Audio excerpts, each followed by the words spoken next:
People love to romanticize the Stone Age. They imagine noble savages living in perfect harmony with nature, spending their days lounging around eating berries and their nights dancing under the stars. Nothing could be further from the truth. For most people, the Stone Age was basically a non-stop horror movie where death lurked around every corner, and surviving to age 30 was considered a legendary achievement. Oh, and if you're enjoying these stories, I'd really appreciate a like or subscribe. Super curious where you're all listening from, so drop a comment with your location and what time it is there. Always blows my mind how people are falling asleep to this all over the world. All right, let's head back to the Upper Paleolithic about 20,000 years ago. Trust me, it's going to be quite a ride. But first, get comfortable. Seriously, adjust those pillows, pull up that blanket, because where we're going, you're going to want to be cozy. So congratulations, you just woke up in a cave during the last ice age. It's the dead of winter, and the first thing that hits you is the cold. Not the mild discomfort of forgetting to close a window, but the kind of bone-deep chill that makes your lungs ache with each breath. Your eyelids feel glued together, crusted with sleep, and the air around you smells like wood smoke, damp fur, and something else. An earthy, musky scent that's part body odour, part animal hide. You're not alone. Pressed against you for warmth are 6 other humans, your family group. Not all blood relatives, but your band, your survival unit. The cave floor beneath you isn't smooth, but covered with a mixture of fur pelts laid over dry grass. This bedding hasn't been changed in months, and honestly, it's getting pretty rank. Unlike your warm bed right now, this sleeping surface is lumpy, hard, and occasionally crawling with tiny passengers you'd rather not think about. There's still frost clinging to the cave walls, catching the faint pre-dawn light that's barely making its way through the cave entrance. Someone, probably the oldest woman in your group, is already hunched by the remains of last night's fire, carefully nurturing a few stubborn embers with dried moss and her own breath. If that fire dies completely, you might all die too. No pressure. Your stomach aches with a familiar hollow pain. You haven't eaten since yesterday's meagre meal, some dried meat and a handful of nuts. Winter has been long and harsh. Game is scarce. The stored food from autumn is almost gone. Someone needs to hunt today, or things will get desperate. Welcome to an average morning in the Stone Age, where every day starts with the same thought: survive.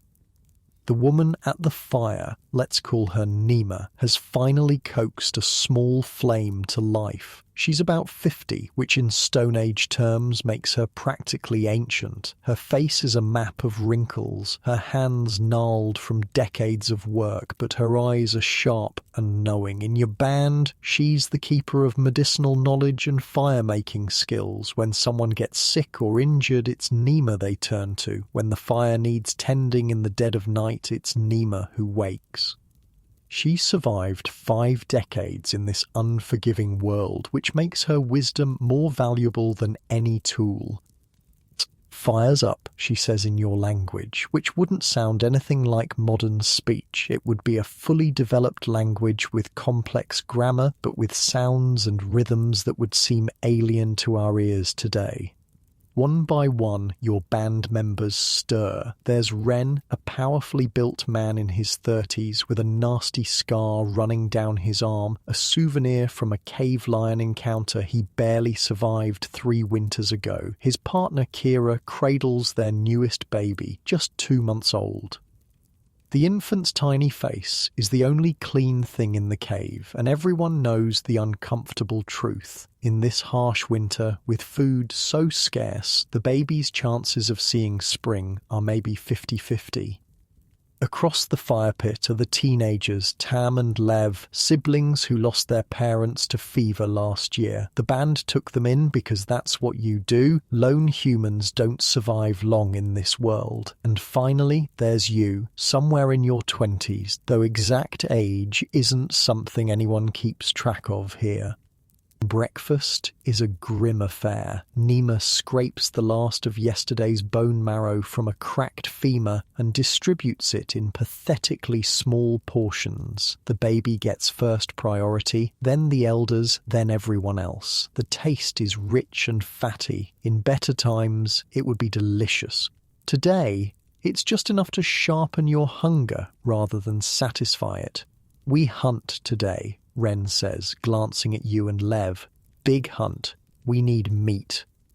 And there it is. The day's mission. The only thing that matters. Find food or face starvation. No weekends in the Stone Age, no sick days, no vacations. Just the endless cycle of seeking sustenance. Outside the cave, the world is transformed by winter. A thick blanket of snow covers the landscape, and your breath hangs in the air like ghost. The trees stand bare against the pale sky, and silence envelops everything. The kind of profound quiet that only exists when snow muffles the world. For a moment, it's breathtakingly beautiful. Then reality sets in as your feet, wrapped in animal hide boots stuffed with dried grass, crunch through the snow crust. Beauty doesn't fill empty stomachs. Before you can hunt, though, you need to prepare. The tools of your survival aren't sitting in a shed or hanging on a wall. They need maintenance, sharpening, checking for damage. Ren kneels in the snow and unwraps a bundle of spears, each one a masterpiece of Stone Age engineering.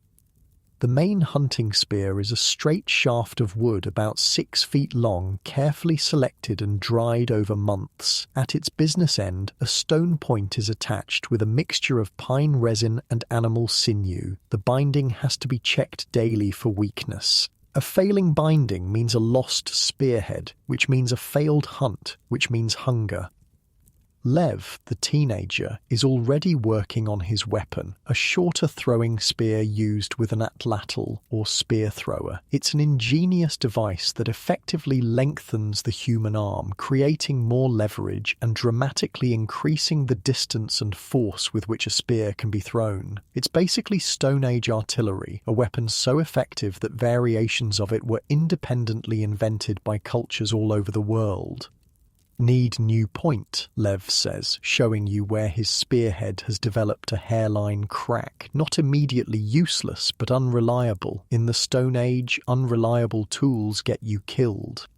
You reach into a small pouch at your waist and produce several carefully napped flint points. Each one represents hours of work, chipping away flakes of stone with precise blows to create a lethal edge. This isn't random banging of rocks together. It's a sophisticated technology requiring deep understanding of stone properties and fracture mechanics.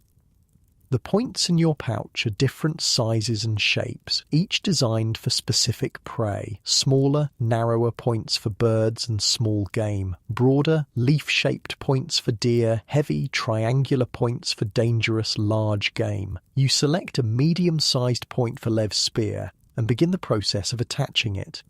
First, you need fresh resin. Luckily, there's a pine tree not far from the cave entrance. You take a small, ember-filled bark container from the fire and walk to the tree. Using a stone knife, you make a small incision in the bark and catch the sticky resin as it oozes out. The warm ember container keeps the resin from hardening in the cold.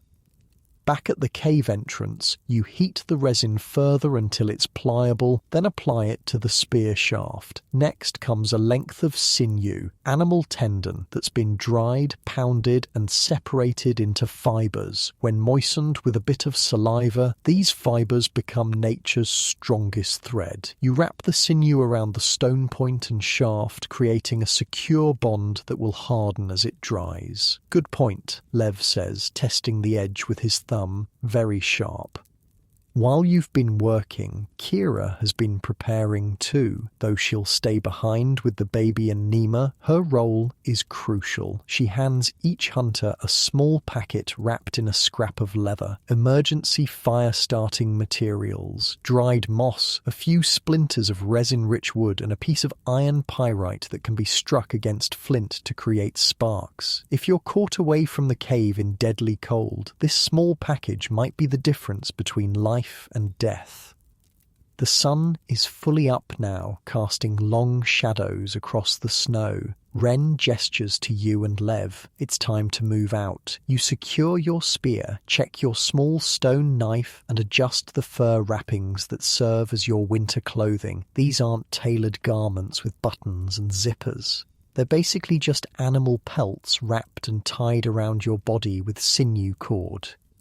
They're heavy, somewhat restrictive, and they smell strongly of smoke and animal oils, but they keep you alive in temperatures that would kill an unprotected human in hours.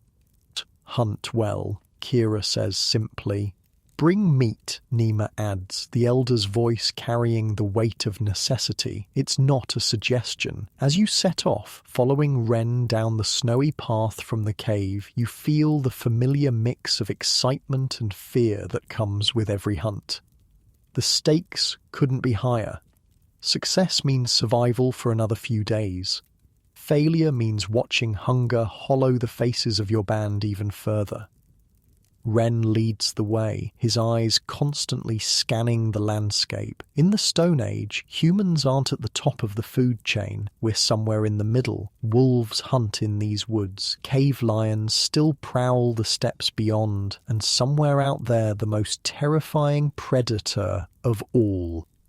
Other human bands, perhaps as desperate as yours, who might see you as either competition for scarce resources or, in the worst scenarios, as resources yourselves. After about an hour of walking, Ren stops suddenly, dropping to a crouch. You and Lev follow suit instantly. No one speaks. Ren points to a patch of snow about 20 feet ahead, where the white surface is disturbed. Tracks. You edge forward carefully and examine the prints. They're unmistakable, the cloven hoof prints of reindeer, and relatively fresh. From the depth and pattern, it's a small herd, maybe 5 or 6 animals, and they're heading toward the river valley to the east. A surge of hope rushes through you. Reindeer mean meat, hide, bone, sinew, everything your band desperately needs, but reindeer are fast, wary, and won't be easy to bring down.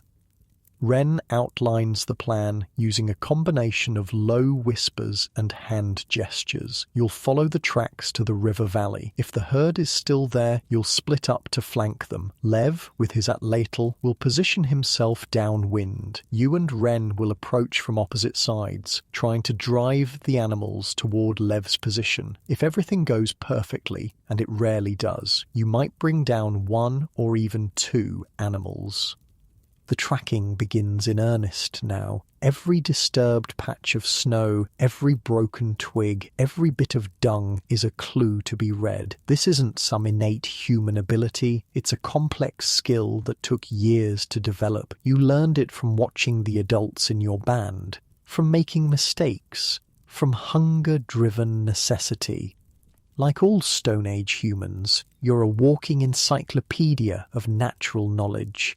You can read the landscape like modern humans read books. As you follow the tracks, the forest gradually thins and the land slopes downward toward the river valley. Ren signals for silence and greater caution. You're getting close. The 3 of you crawl the last 100 yards, staying low in the snow, and then you see them, 4 reindeer grazing on exposed patches of moss and lichen in the valley below. Their breath forms clouds in the cold air, and their massive antlers silhouette against the snow. They're beautiful, majestic creatures. They're also walking bundles of life-saving resources. Ren signals the plan again. Lev will circle to the far side of the valley, positioning himself for a throwing shot. You'll approach from the right, Ren from the left. On Ren's signal, a bird call, you'll both rise and advance, hopefully startling the reindeer toward Lev's position. It takes nearly an hour for everyone to get into position. Stone Age hunting isn't quick or easy. It requires immense patience, endurance, and the ability to remain absolutely still for long periods despite the cold trying to seep into your bones. Finally, everyone is ready. You lie in the snow, barely breathing, waiting for Ren's signal. Your fingers grip your spear tightly, the stone point glinting in the winter sun. Your heart pounds in your chest. This moment, the tense seconds before a hunt, feels exactly the same now as it did 20,000 years ago. The rush of adrenaline, the hyper-focus of all senses, the knowledge that success or failure in the next few minutes could determine whether your loved ones eat or starve. The bird call sounds, 3 short whistles. You rise from your hiding place and advance, shouting and waving your arms. Across the valley, Ren does the same. The reindeer startle, heads up, instantly alert. For a heartbeat, they're frozen in place, processing the threat. Then they bolt, exactly as planned, toward Lev's position. Lev rises, atlatl in hand, spear loaded. His arm draws back and then snaps forward, the spear thrower extending his reach and multiplying his power. The spear flies true, covering the distance in a flash, and strikes the trailing reindeer in the flank. It's not an instantly fatal wound, but it's a hit. The injured reindeer stumbles, falling behind the fleeing herd. Now you and Ren sprint forward, converging on the wounded animal. It regains its footing and tries to run, but the injury slows it. You close the distance, heart hammering, legs burning with effort. The reindeer turns to face you, lowering its antlers in defense. It's frightened, wounded, and dangerous. A single kick or antler swipe could break bones or worse. Ren circles to the animal's blind side, spear ready. The reindeer pivots, trying to keep both of you in sight. In that moment of distraction, you lunge forward, driving your spear into the animal's chest with all your strength. The stone point penetrates hide and muscle, seeking the heart. The reindeer bellows, a sound of pain and fury that echoes across the valley. It's not over. The wounded animal charges, nearly impaling you with its antlers. You dive aside, losing your grip on the spear that remains embedded in the reindeer's chest. Ren seizes the opportunity and drives his own spear into the reindeer's throat. Blood sprays across the snow, turning it crimson. The animal staggers, takes 3 more steps, and collapses. For a moment, no one moves. You're all breathing hard, steam billowing from your mouths in the cold air. Then Lev lets out a whoop of triumph and you feel a smile break across your face. You've done it. You've brought down a reindeer. Your band will eat tonight. But there's no time to celebrate for long. The real work is just beginning. A dead reindeer in the snow is just potential. You need to process it here and now and transport what you can back to the cave before dark, before predators are drawn to the blood, before the meat freezes, too solid to cut. Ren pulls out his stone knife and begins the butchering process. Nothing will be wasted. The meat, obviously, is the primary prize, enough to feed your band for days, but every part of the animal has value. The hide will become clothing or shelter material. The antlers will be crafted into tools. The sinew will be used for binding. The bones will provide marrow and then become tool materials themselves. The organs will be eaten first, as they're most nutritious and spoil quickest. As you help with the butchering, your hands quickly become slick with blood despite the cold. This is messy, physically demanding work. There's no sanitized, plastic-wrapped meat here. This is the raw reality of food acquisition in the Stone Age, bloody, visceral, and immediate. You work quickly, aware that the daylight won't last forever and that the blood smell might attract unwanted attention. Wolves have been known to challenge humans for their kills, and in your weakened, hungry state, that's not a fight you want. By mid-afternoon, you've processed the reindeer as much as possible. The most valuable parts, the organs, some choice meat cuts, and the tools to be, are wrapped in the hide, creating a makeshift sled that can be dragged through the snow. You'll have to make another trip tomorrow to retrieve what remains, but you've hidden those leftovers under snow and marked the location. The journey back to the cave is arduous. The reindeer parts are heavy, and dragging them through snow requires strength you can barely muster after months of limited food. But the weight is welcome. It's the weight of survival. As the cave comes into view in the fading light, you see Kira standing at the entrance, the baby bundled against her chest. She spots the blood-stained package you're dragging and visibly sags with relief. She calls back into the cave, and moments later, Nima appears. The old woman's face breaks into a rare smile. "Meat," she says simply. "Tonight your band will eat well for the first time in weeks. The hollow-eyed, gaunt faces will find some relief. The baby will get the nutrition it desperately needs. You've bought time, days of life for everyone." As you enter the cave, exhausted but triumphant, the immediate preparations begin. Nima builds up the fire while Kira starts cutting thin strips of liver, the first, most nutritious parts to be eaten. The smell of cooking meat soon fills the cave, and your stomach clenches painfully in anticipation. This moment, returning successful from a hunt, the firelight flickering on cave walls, the smell of food, the sounds of your band members talking excitedly. This is as good as it gets in the Stone Age. No smartphones, no television, no distractions, just the pure, uncomplicated satisfaction of having solved the most fundamental problem of existence for another day. You've survived, for now. The triumph of yesterday's hunt lingers in your bones as dawn breaks. Your belly is actually full for once, a rare sensation in the dead of winter. The remains of the reindeer carcass won't last long, though. Your band needs to make another trip to harvest what's left before scavengers claim it. Ren is already up, chewing on a strip of meat he saved from last night. His eyes meet yours, and he nods toward the cave entrance. "Need to get the rest. Wolves will smell it." He's right. You've bought yourself maybe a day or two of food security, but only if you retrieve what remains, and this time the hunt location will be more dangerous. Predators have had all night to pick up the scent of blood on the snow.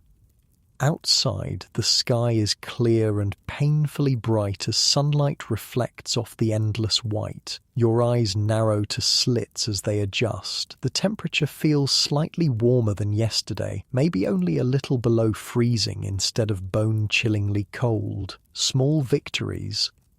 Today's expedition will be different. No need for stealth or complex hunting strategy. You know exactly where you're going, but speed matters now. Get to the kill site, collect what's left, and return before anything else stakes a claim. Ren gestures to Tam, the teenage girl, to join you instead of Lev today. She's smaller than her brother, but faster, with keen eyes that miss nothing. She seems pleased to be included, securing a bone knife at her waist and grabbing a leather-carrying pack.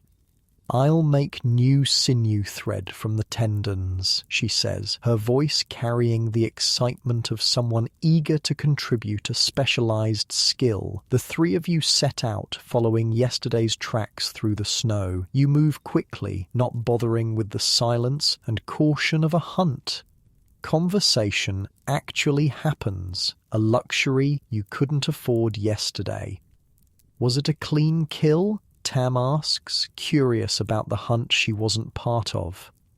Clean enough, you answer. Lev got the first hit with the atlatl, slowed it down so we could finish it. He won't shut up about it, she says, rolling her eyes in that universal teenage way that apparently hasn't changed in 20,000 years. Thinks he's the greatest hunter ever now. Ren snorts. Better than when he missed that rabbit last week, hit a tree and broke his point. You both laugh, and Tam relaxes a bit, pleased to be treated like an adult on this expedition.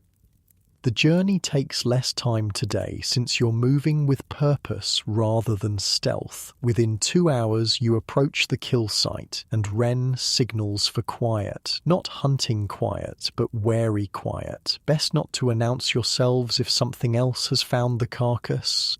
Creeping forward, you scan the area. The snow is disturbed around where you left the remains, and dark spots of blood create a stark contrast against the white. But something's wrong. The carefully piled snow you used to conceal the leftovers has been scattered. Ren picks up a broken branch and sniffs it. His face tightens.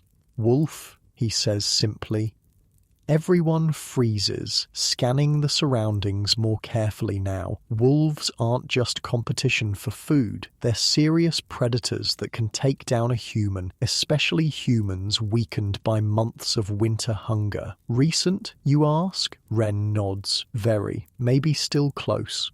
As if summoned by his words, a low growl emerges from the trees to your right, then another from behind you. Not just one wolf, a pack.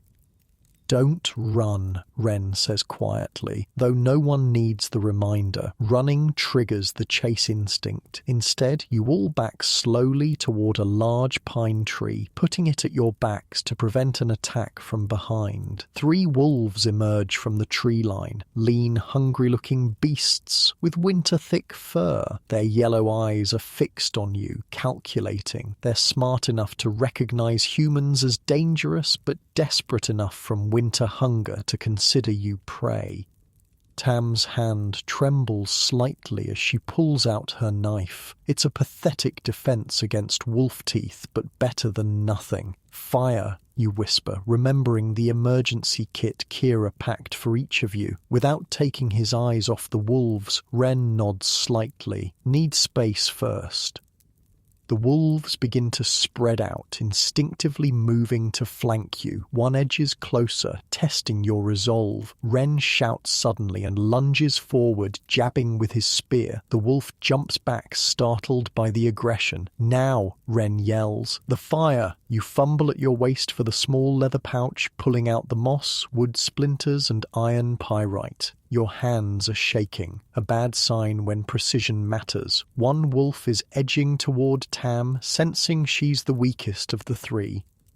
You strike the pyrite against your flint knife, trying to catch a spark in the dry moss. The wolves creep closer. Tam stabs at the air with her knife, but the wolf just weaves back and forth, looking for an opening. Finally, a spark catches. You blow gently on the moss, watching the tiny ember grow. The wolves are 10 feet away now, tensed to spring. You add the resinous wood splinters to the growing ember, and they catch almost instantly, flaring into bright flame.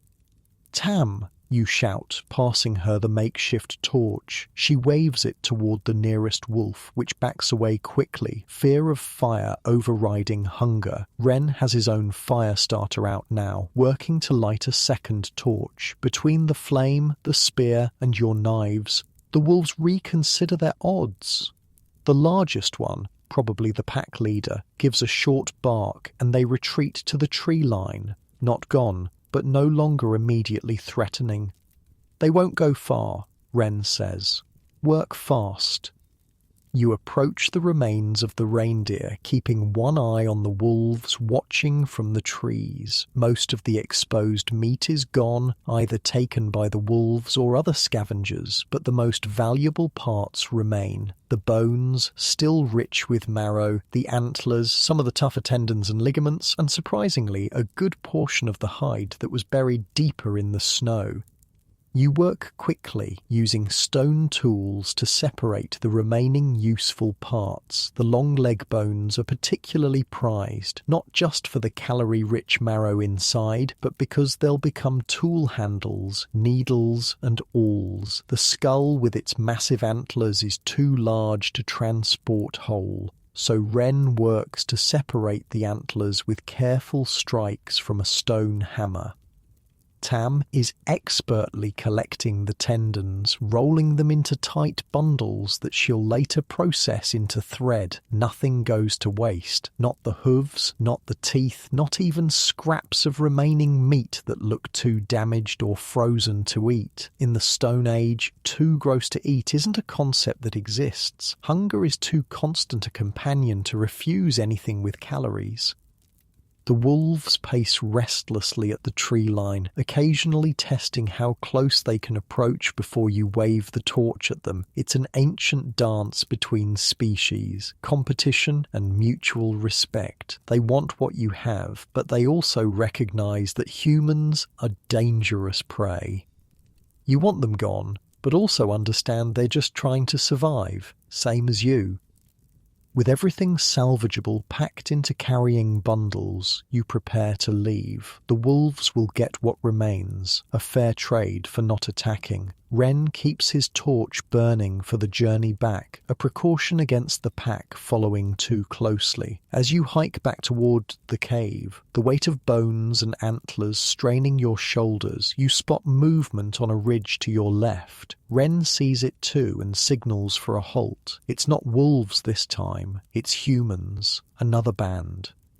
They've seen you as well. There's a moment of tension as both groups assess the situation. Strange humans can mean different things in the Stone Age. Potential enemies competing for scarce resources, or potential allies with whom to trade and share knowledge. Wren raises his empty hand in a universal gesture of non-aggression. After a pause, one of the figures on the ridge returns the gesture. "I know them," Wren says, his voice showing relief. "River people, from the Big Bend, good traders." The river people descend from the ridge, 3 men and a woman, all dressed in furs similar to yours, but decorated with distinctive shell patterns sewn into the material. They carry spears, but hold them non-threateningly. Their leader is an older man with a greying beard bound with leather cords. He approaches and speaks. His dialect is different from yours, but similar enough to understand. "Cold hunting," he says simply. Wren nods. "Found reindeer yesterday. Good meat." The basic pleasantries established, both groups relax slightly. The river people are known for their fishing skills and their work with shells and bones. They often travel between several caves along the river valley, following fish runs and gathering materials. "Fish frozen in river bends," the leader says, explaining their presence this far from their usual territory. "Looking for land meat now." This is how information travels in the Stone Age, through chance encounters and brief exchanges. You've just learned that the river is frozen enough to trap fish in isolated pools, which might provide an alternative food source if hunting fails. Tam steps forward unexpectedly, reaching into her pouch. She pulls out several perfectly shaped bone needles, her specialty craft, and offers them to the river people. The woman in their group examines them with obvious appreciation, then reaches for a pouch at her own waist. She extracts several brilliant white shells with natural holes, perfect for stringing as decorative elements. You're witnessing one of the most ancient human practices. Trade, no money, no complex negotiations, just the direct exchange of valued goods. Tam's needles, laboriously ground and polished from specific bird bones, are highly prized for their strength and precision. The shells from the river people come from far downstream, perhaps even from the distant sea, and would be impossible for your band to obtain otherwise.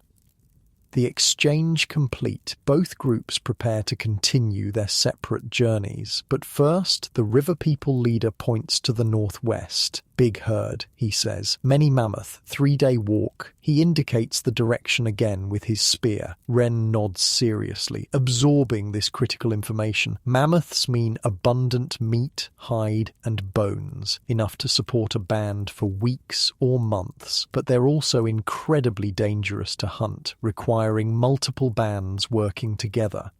When spring grass comes, Ren replies, indicating that your band will join the mammoth hunt once winter releases its grip and the first green appears. With a final gesture of farewell, the two groups part ways. This brief encounter might seem insignificant, but it's part of the complex social web that allows humans to survive. Information about resources, trading of specialized goods, and potential allies for future hunts, all vital currency in the Stone Age economy. As you continue toward home, Tam proudly shows you her new shells. For baby's cradle, she explains. Good spirits in seashells keep baby safe. It's a small glimpse into Stone Age spirituality, the belief that certain objects carry protective power. Not so different from modern superstitions, really. Humans have always sought to control their unpredictable world through symbols and rituals. The conversation shifts to the mammoth herd as you walk. A successful mammoth hunt could transform your band's fortunes, providing enough resources to last until spring plants emerge, but the risk is enormous. Need more hunters, Ren says thoughtfully. Maybe join with cave rock people too. You nod, knowing he's right. Mammoths stand 14 feet tall at the shoulder, with tusks that can impale a human instantly and the strength to crush bones to powder. No single band could hope to take one down. It would require a temporary alliance of several groups, carefully coordinated tactics, and considerable courage. The planning for such a hunt would begin weeks in advance. Bands would send messengers to others in the region. Specialized tools would be prepared. Heavier spears with sturdier points, stone axes for processing the massive carcass. Even the route would need careful consideration, as transporting the spoils back to multiple camps would be a monumental task. As you approach your cave, you see smoke from the fire rising in a straight column against the clear sky. The sight triggers an automatic sense of relief. Home, safety, your people. These instinctive reactions to the signs of shelter and community are burned deep into human psychology, as relevant now as they were 20,000 years ago. Kira spots your returning group first and calls out. Soon, Nima, Lev, and the baby are at the cave entrance as well, eager to see what you've brought back. The bones and antlers are unloaded, and Nima immediately sets to work cracking the largest ones to extract the marrow, a prized delicacy and crucial source of fat in the lean winter months. She uses a technique that requires considerable skill, placing the bone on a flat stone and striking it with precise blows from a stone hammer, creating a clean break that exposes the fatty tissue inside without shattering the valuable bone material. Lev examines the antlers with excitement. Good for new points, he says, already envisioning the tools he'll create. Antler is more flexible than stone, making it perfect for certain types of projectile points and harpoons.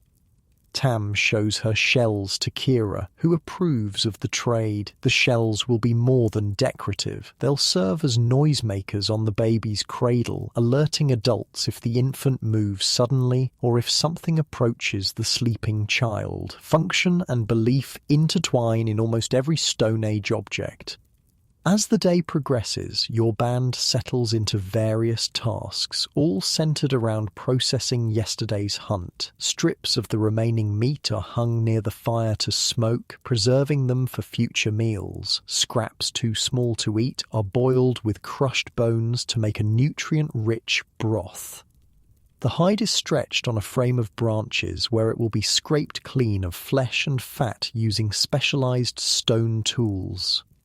You find yourself working alongside Nima, scraping the hide. Her gnarled hands move with practiced efficiency, removing tissue without damaging the valuable skin beneath. This is skilled work. A hide scraped too aggressively will tear and be ruined, too gently and bits of flesh will remain, causing rot. Good hunting, Nima says, breaking the comfortable silence. Band eats 2 more days now. It's a simple statement but carries significant weight. 2 days of guaranteed food means 2 days without the desperate pressure to hunt or gather. 2 days to repair tools, to strengthen the shelter, to rest exhausted bodies. River people say mammoth herd to northwest. You tell her, knowing the elder's perspective will be valuable. Nima's hands pause briefly in their work. Big danger, she says. Big reward. Her eyes take on a distant look as if seeing across years. Lost 3 hunters last mammoth hunt 10 winters ago. This is how oral history works. Knowledge passed directly from those who experienced events to the next generation. Nima is your band's living archive, carrying memories of triumphs and tragedies that shaped your people's decisions. Or river is freezing fish in bends, you add, sharing the other piece of information from your encounter. Nima nods thoughtfully. Easier than mammoth. Safer, she demonstrates a jabbing motion. Break ice, spear fish. Women can do this too, not just hunters. It's a practical suggestion. While men typically handle the large game hunting due to greater upper body strength, fishing is equally accessible to all adults in the band. A fishing expedition would allow everyone capable to contribute to food gathering, potentially increasing your odds of success. As the hide scraping continues, Nima begins to hum a rhythmic tune. Soon, her weathered voice carries a melody, a work song passed down through countless generations. The words speak of animals giving themselves to hunters, of gratitude for their sacrifice, of the eternal cycle of life and death. Tam joins in from where she's sorting tendons, her younger voice blending with Nima's cracked tones. Then Kira adds her voice while grinding dried berries into powder. Even Ren and Lev, working on shaping new spear points, murmur the familiar chorus. This spontaneous music-making serves multiple purposes. It transforms repetitive labor into a communal experience. It reinforces cultural bonds and shared identity. And perhaps most importantly, it transmits critical knowledge wrapped in memorable verses. Which plants are safe to eat? How to follow animal migration patterns? Which stones make the best tools? By mid-afternoon, the sky begins to cloud over. Nima studies the gathering grey mass and sniffs the air. Snow coming, she announces. Big snow. Her weather prediction is based on decades of observation. The way the clouds move, subtle changes in air pressure that make her old injuries ache. Even the behaviour of birds earlier in the day. No Doppler radar needed, just finely tuned human senses and accumulated knowledge. The impending storm creates a new urgency around the cave. A severe snowfall could trap the band inside for days, so preparations must be made. Extra firewood is gathered from nearby deadfall. The cave entrance is partially blocked with a windbreak made of branches and hides, leaving just enough space to come and go. Water is collected in birch bark containers and brought inside, saving someone from having to melt snow later. Lev and Ren return from checking nearby traps, small snares set for rabbits and other small game. They've caught nothing, which is disappointing but not surprising. Winter makes all hunting difficult, even for small prey. Tomorrow we try fishing, Ren announces, taking Nima's suggestion seriously. Break river ice. As dusk approaches, the first snowflakes begin to fall, large wet flakes that quickly accumulate on the ground. You've made it back just in time. Within an hour, a full blizzard is raging outside, wind howling past the cave entrance and swirling snow reducing visibility to almost nothing. Inside, your band gathers close to the fire. Tonight's meal is similar to last night's. Reindeer meat, bone marrow, and a handful of dried berries that Nima has been saving for a special occasion. The storm outside makes the cave's shelter feel all the more precious. As darkness settles completely, Lev takes one of the antlers you recovered and begins carefully scraping it with a stone tool, smoothing the surface. In the firelight, his face is intent with concentration. "What are you making?" Tam asks her brother. "Mammoth," he replies simply, continuing to work the antler. Everyone watches with interest as the carving takes shape, a small but recognizable figure of a mammoth emerging from the antler tip. It's surprisingly detailed, with trunk, tusks, and the distinctive humped back all clearly defined. When he's satisfied, Lev passes his creation to Ren, who examines it closely before nodding with approval and passing it to you. The figurine is both art and magic, a representation of the prey your band hopes to hunt when winter ends, a tangible focus for hopes of future abundance. You hand it to Nima, who holds it up to the firelight, turning it this way and that. "Good spirit," she pronounces, then carefully places the mammoth figurine in a small niche in the cave wall, alongside other carved animals and marked stones, your band's simple shrine. Outside, the blizzard continues to rage, but inside the cave, surrounded by your band, you've found a moment of security. You have food in your bellies, tools in your hands, and plans for tomorrow. In the Stone Age, that's as close to contentment as humans get. Morning comes, and with it the end of the blizzard. The world outside is transformed, snow piled in smooth, sculpted drifts that completely erase any sign of yesterday's activities. The sky has cleared to a brilliant blue that seems almost painfully bright as sunlight reflects off the fresh snow. Your band emerges from the cave like hibernating animals, blinking in the harsh light. The air is sharp and clean in your lungs, significantly warmer than the previous days. Everyone can feel it, a subtle shift in the season. Not spring yet, not even close, but perhaps the first hint that winter won't last forever. "Fishing day," Ren announces, surveying the new landscape. "Need to find open water." The plan makes sense. After 2 successful days of hunting and processing the reindeer, your band has temporary food security, but it won't last, and the information from the river people about fish trapped in frozen river bends is too valuable to ignore. Besides, the warmer temperature makes an expedition to the river more feasible.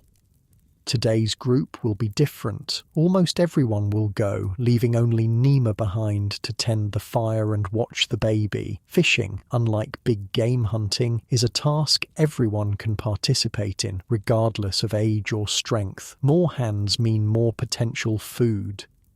Preparations are quick and efficient. Ren and Lev gather spears, including specialized fishing spears with barbed points designed to keep slippery prey from sliding off. Kira packs a simple meal of dried meat for everyone to share midday. Tam collects several woven baskets for carrying whatever you might catch. You check that everyone has their fire-starting kits, a standard precaution for any journey away from the cave. The trek to the river is challenging in the deep snow. You walk single file, taking turns breaking trail at the front where the effort is greatest. The forest is eerily silent around you, most animals either hibernating or hunkered down after the storm. Occasionally a branch cracks as snow slides off in a mini avalanche, making everyone jump. "Look," Tam says suddenly, pointing to a patch of disturbed snow beneath a large pine. Dark droppings and distinctive tracks tell the story. A deer sheltered here during the storm. Ren examines the tracks. Fresh, very fresh. He scans the surrounding forest, then points. "That way. Not far." A silent debate passes through the group. Follow the deer tracks for potential bigger game, or continue to the river as planned? Ren settles it by dividing the party. "Lev and I track deer," he says. "Rest of you go to river. We meet there. It's a sensible plan that maximizes your chances of finding food. You, Tam, and Kira continue toward the river, while Ren and Lev veer off following the deer tracks. The snow gets shallower as you descend into the river valley, where the trees are more densely packed and have caught much of the snowfall in their branches.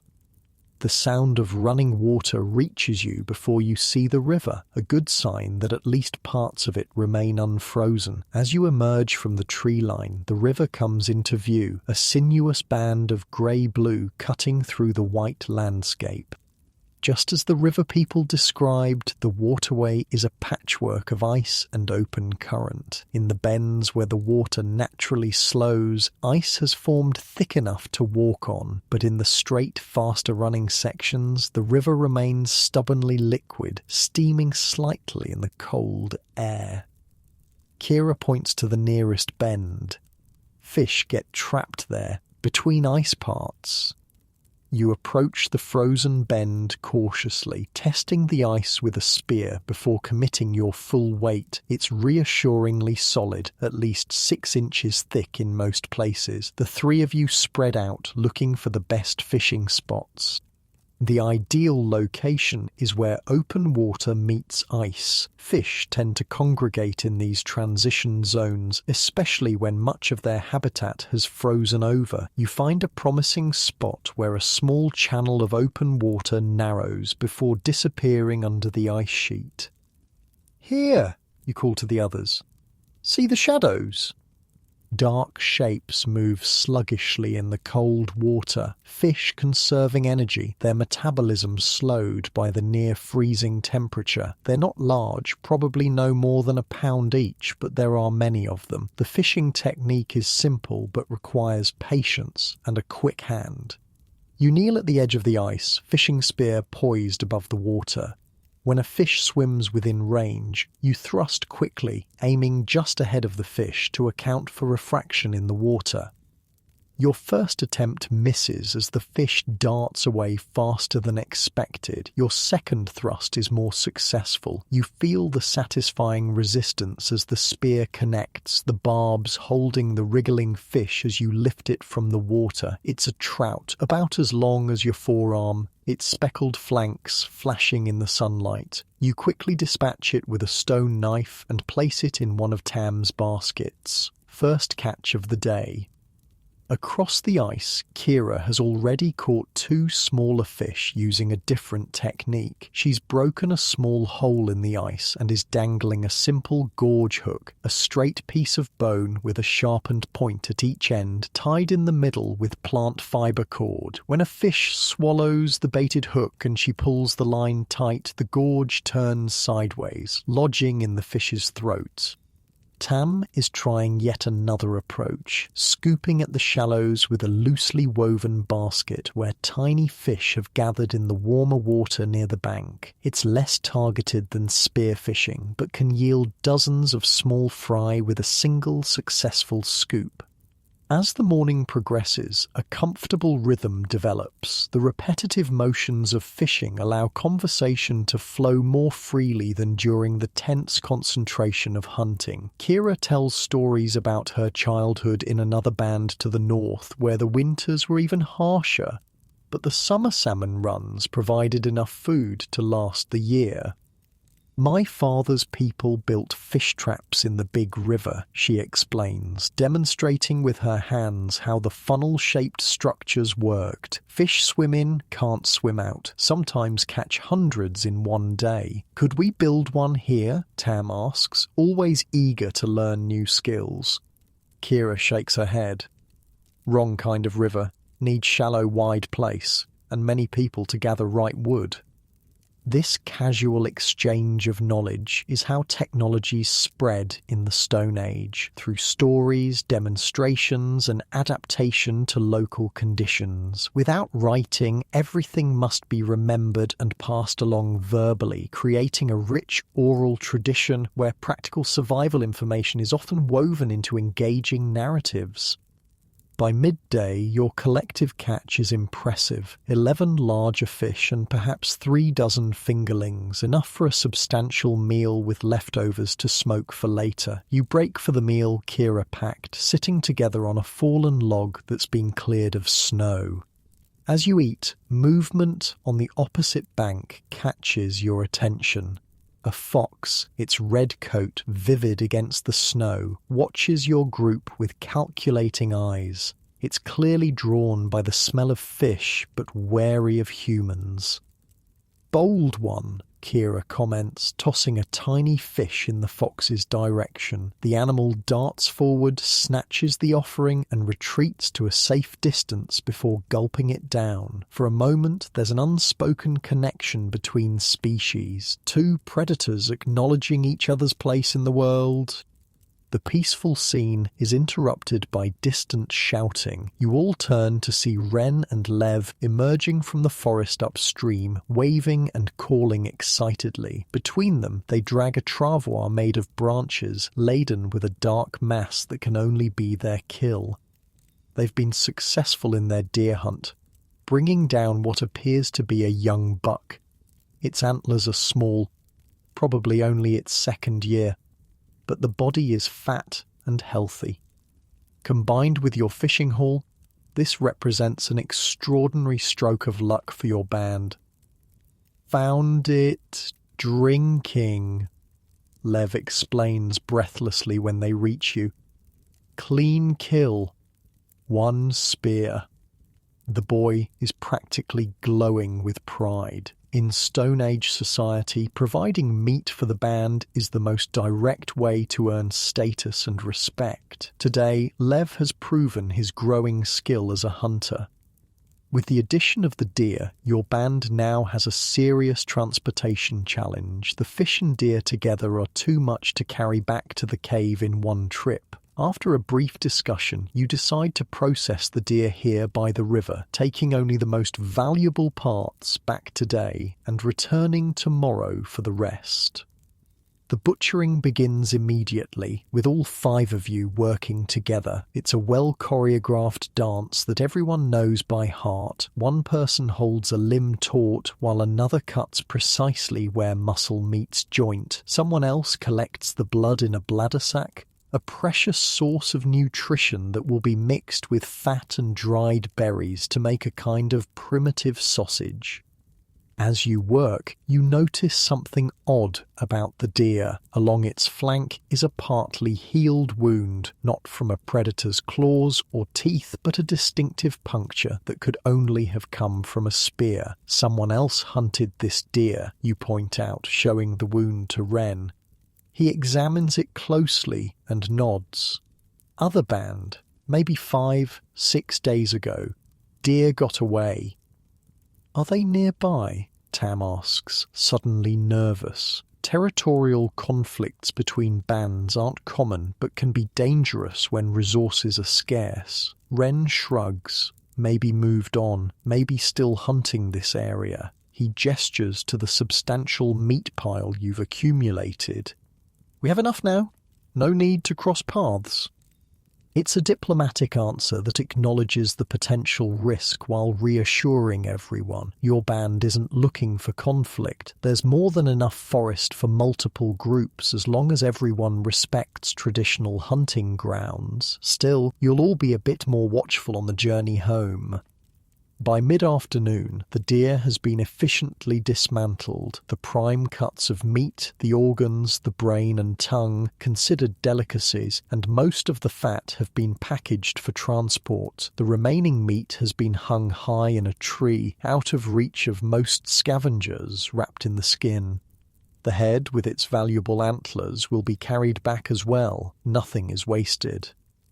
Your band prepares for the return journey, distributing the weight as evenly as possible among the 5 of you. Even Tam carries a substantial load of fish and smaller meat packages. The trek back will be slower and more arduous with these burdens, but no one is complaining.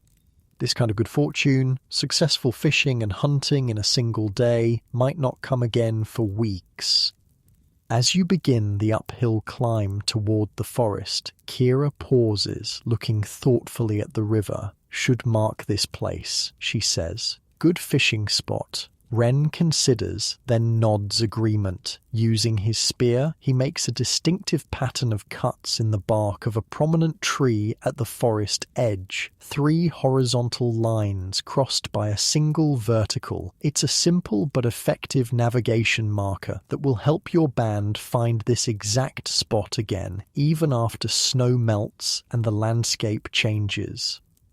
The journey back through the forest is slower than your morning trek, not just because of your burdens, but because everyone is more alert for signs of the other band that wounded the deer. Every snapped twig or distant bird call raises momentary tension. The forest, so peaceful this morning, now seems filled with potential threats. About halfway back to the cave, Lev spots it first, a column of smoke rising above the trees, perhaps half a mile east of your route. Too much smoke for a small campfire, suggesting a larger encampment. Other band, Ren confirms quietly. "We go quiet now. No talking."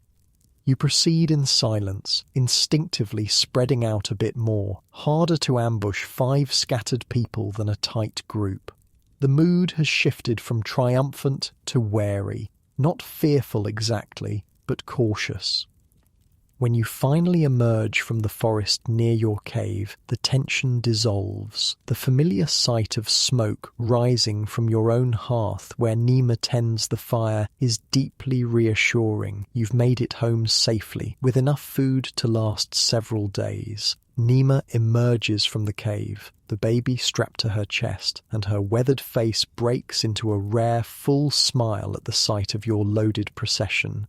"Good hunting," she calls. "Good fishing, too."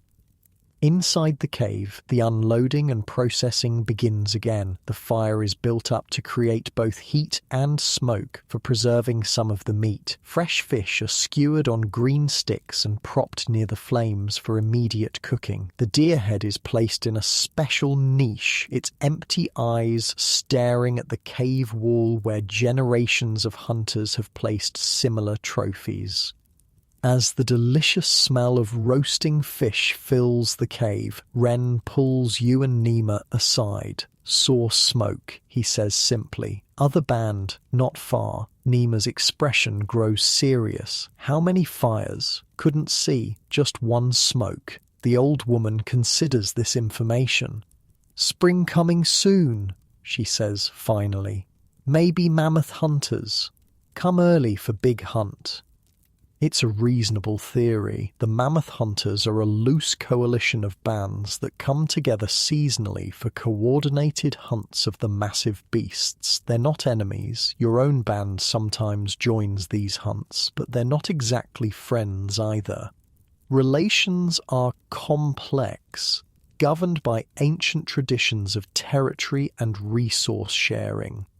"Should we make contact?" you ask. Nima and Ren exchange a look, having one of those silent conversations that long-associated people can have. "Tomorrow," Ren decides. "Small group. Bring gifts, meat and fish enough to share a little." This is how diplomacy works in the Stone Age. Cautious outreach, offering of valuable resources as a goodwill gesture, establishment of mutual interests. It's remarkably similar to modern international relations, just on a much smaller scale. The conversation is interrupted by Tam's excited call. "Fish ready?" Everyone gathers around the fire for the feast. The trout you speared this morning has been cooked to perfection, its flesh flaky and succulent. After months of dried meat and whatever could be foraged from the winter landscape, fresh fish seems like extraordinary luxury. As you eat, the cave fills with conversation and even laughter, a rare sound in the lean winter months when conservation of energy takes precedence over socializing. Lev recounts the deer hunt, his narrative growing more elaborate with each telling. Tam shows off a basket of tiny fish, which Nima is already pounding into a paste that will be mixed with fat and dried for future use. For this moment, life is good. Your band has food, shelter, and relative safety. Tomorrow will bring new challenges. The diplomatic mission to the other band, retrieving the rest of the deer carcass, continuing the endless work of survival. But tonight, warmed by the fire and with full bellies, you allow yourselves the rare pleasure of simply being. Kira begins to sing softly as she nurses the baby, a melody that rises and falls like the river currents. One by one, other voices join in, Tam's clear notes, Lev's deeper tones, Nima's crackling but precise rhythm. Even Ren, usually stoic, adds his voice to the harmony. The song has no words, just vocalized sounds that mimic birds, wind, water, and heartbeats. It's ancient music, possibly unchanged for thousands of years, binding your small band together in sound as you're bound by necessity and kinship. Outside, the short winter day is already fading into dusk, another night in the endless cycle of darkness and light, cold and warmth, hunger and satiation. But inside the cave, illuminated by firelight that flickers on the ancient walls, your band has carved out a moment of contentment in a harsh world. Dawn breaks with a dusting of fresh snow, just enough to coat the ground with a thin white veil. The temperature has risen again, noticeably warmer than previous days. You can feel the subtle change in season in your bones, the way your breath no longer freezes instantly in front of your face. Today brings the diplomatic mission to the neighbouring band. After yesterday's meal, Ren selected who would go, himself, you, and surprisingly, Nima. The elder's inclusion makes sense upon reflection. Her age commands respect, and she carries the band's history in her memory.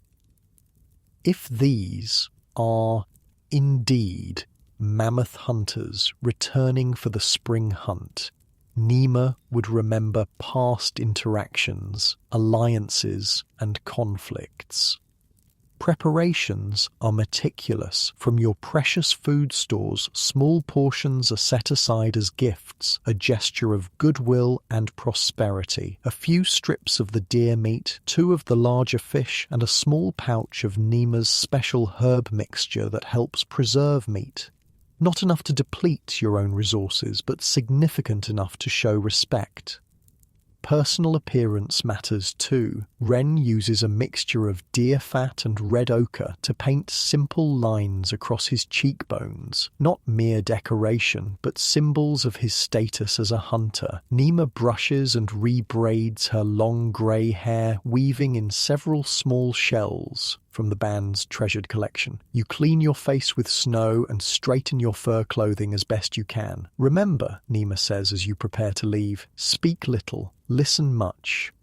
It's good advice for any diplomatic encounter, as relevant today as it was 20,000 years ago. The 3 of you set out following the direction of the smoke spotted yesterday. Without heavy loads to carry, you move quickly through the forest. Ren leads, followed by you, with Nima bringing up the rear at a slower but steady pace. The approach to another band's territory requires careful protocol. No sneaking or hiding, that would appear threatening, but also no sudden appearance. When you're about a quarter mile from where you estimate their camp to be, Ren begins to deliberately snap twigs underfoot and occasionally call out a universal greeting sound. The message is clear. We are coming. We are not hiding. We are not hunting you. After about 10 minutes of this noisy approach, a response comes, a similar call, signalling acknowledgement. Shortly after, 2 figures appear between the trees ahead. Both are men, both carry spears, held non-aggressively but ready. Both watch your approach with cautious eyes. "Greetings," Ren calls in your language, then repeats the word in 2 other dialects. Communication between bands can be challenging as language shifts subtly across regions. Greetings, one of the men responds, using a dialect similar to yours but with a distinctive accent. You are cave people? Ren nods. From the High Ridge Caves. We bring gifts. He gestures to the packages you carry. A quick glance passes between the 2 men, then the speaker nods. Come, meet our leader. They turn and lead you through the trees. Soon a clearing comes into view, where a temporary camp has been established. Unlike your cave shelter, this band has constructed several simple huts, dome-shaped structures made from bent saplings covered with hides and bark. A large central fire burns in the middle of the camp, with smaller fires near individual huts. Around 15 people move about the camp, engaged in various tasks. They pause as your small group enters, watching with the universal wariness of humans encountering strangers. Several children dart behind adults, peering out with curious eyes. You're led to the largest hut, where a man sits on a log working a piece of ivory with focused attention. He looks up as you approach, a powerfully built individual, perhaps in his 40s, with a distinctive scar across his nose and one milky blind eye. Despite this impairment, his good eye assesses your group with sharp intelligence. I am Coda, he says simply, setting aside his work. Leader of mammoth hunters. Nima's quiet theory was correct. These are indeed the seasonal mammoth hunting specialists, arriving earlier than usual this year. Ren introduces your group, then formally presents the gifts you've brought. Coda accepts them with appropriate ceremony, examining each item before passing them to a woman who appears to be his mate. Sit, Coda invites, gesturing to several logs arranged around his fire. Share our heat. The formal welcome complete, the atmosphere relaxes slightly. Other members of the mammoth hunters gradually draw closer, some sitting within earshot, others continuing their tasks while watching your interaction. Nima speaks for the first time, her voice carrying the weight of her years. The mammoth hunters come early this season. Coda nods, gesturing toward the sky. Weather changes. Great beasts move north earlier. We follow. This is valuable information. The mammoth herds are already migrating, responding to the shifting season. For Stone Age humans, tracking these migrations is literally a matter of life and death. Have you seen the herd? Ren asks. 3 days ago, many animals, many young ones too. Coda makes a sweeping gesture with his hands, indicating a substantial number. We prepare for great hunt in 7 days, when moon is half. The implication is clear. This is an invitation for your band to join in the mammoth hunt. Such cooperative ventures are essential, as no single band has enough hunters to bring down the enormous beasts safely. Nima nods thoughtfully. Our band will come. 5 hunters. This is a slight exaggeration. Your band really only has 3 fully capable hunters plus Tam, who's still learning, but it's a common negotiating tactic. Bands that contribute more hunters receive larger shares of the kill. Conversation flows more easily now that the purpose of the mammoth hunter's presence is established. Coda explains they've travelled from far to the east, following the mammoth herd through the winter. His band specialises in mammoth hunting, possessing specialised knowledge and tools for taking down the massive creatures. Show them, Coda says to a younger man nearby.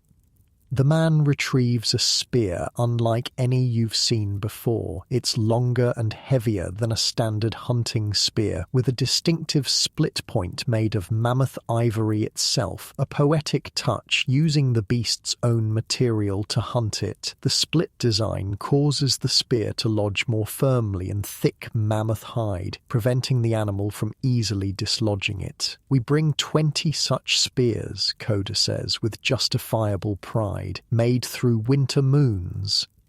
The craftsmanship is exceptional, representing hundreds of hours of skilled labor. This is the mammoth hunter's contribution to the cooperative venture, specialized tools and knowledge that other bands lack.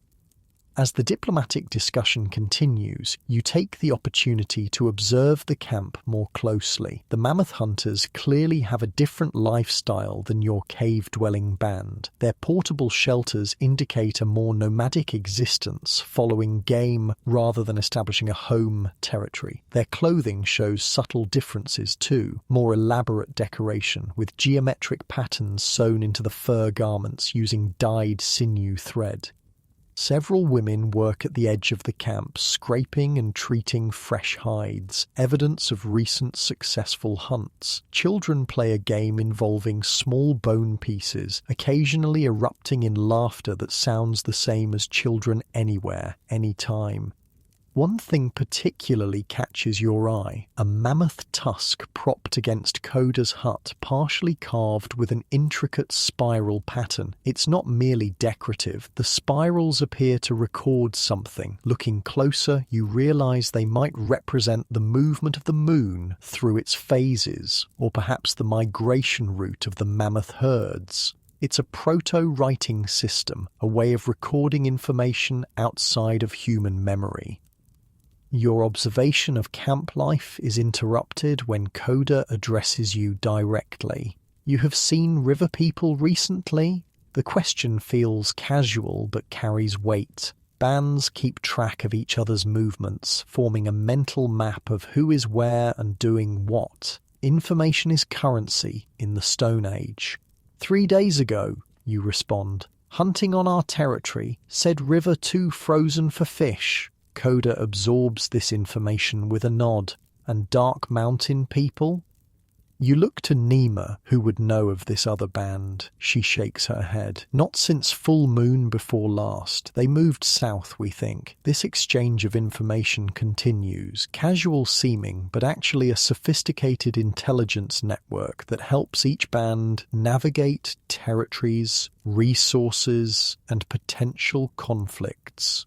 By the end, both groups have a clearer picture of the human landscape around them. As the conversation winds down, Coda makes a gesture and a young woman approaches with a small package wrapped in birch bark. He presents it to Nima with formal words, "For your band's joining of the mammoth hunt." Nima unwraps it carefully to reveal several pieces of amber, the golden fossilized tree resin that's highly prized for its beauty and spiritual associations. It's a generous gift, acknowledging the importance of your band's participation in the upcoming hunt. With the diplomatic mission successful, your small group prepares to leave. Formal farewells are exchanged with promises to meet again in 7 days for the hunt preparations. As you turn to go, one of the mammoth hunter women approaches Nima and speaks quietly to her. The elder listens, then nods and responds in equally hushed tones. Once you're back in the forest, heading toward your cave, you ask Nima about the exchange. "Their healer," Nima explains. "She has seen sickness in a child, asked for dreambark tea. She pats a small pouch at her waist. I will prepare and bring tomorrow." This simple interaction reveals another aspect of interband relations, the sharing of specialized knowledge and medicine. Nima's reputation as a healer extends beyond your own band, and such exchanges build goodwill that might prove crucial for survival later. The walk back to your cave seems shorter, your steps lighter with the success of the mission. The diplomatic contact has gone well, providing valuable information about the mammoth herd's movements and securing your band's place in the upcoming hunt. If successful, that hunt could yield enough meat, fat, and materials to see your band comfortably through the lean months until spring fully arrives. As your cave comes into view, you see activity outside. Kira and Tam appear to be constructing something in the clearing, while Lev practices with his spear thrower at a target of bundled grass. Drawing closer, you realize the women are building a simple smoke rack. a framework of green branches designed to hold meat strips over a smouldering fire. The process preserves meat by slowly drying it while infusing it with smoke compounds that prevent spoilage. Preparing for mammoth meat, you ask? Approaching them, Kira looks up with a smile. Ren said to be ready. Was the meeting good? Very good, Ren confirms. They have seen the herd. Many animals hunt in 7 days. This news energizes everyone. A successful mammoth hunt means not just immediate food security, but the ability to create stockpiles for future lean times. The massive beasts provide hundreds of pounds of meat and fat, plus hide, bone, ivory, and sinew in quantities that smaller game simply can't match. Lev immediately begins peppering Ren with questions about the mammoth hunters' special spears, while Tam asks you about their camp and people. The teenager's interest isn't just curiosity. In the fluid social structure of Stone Age bands, young adults sometimes move between groups, bringing fresh blood and skills to prevent inbreeding and spread technological innovations.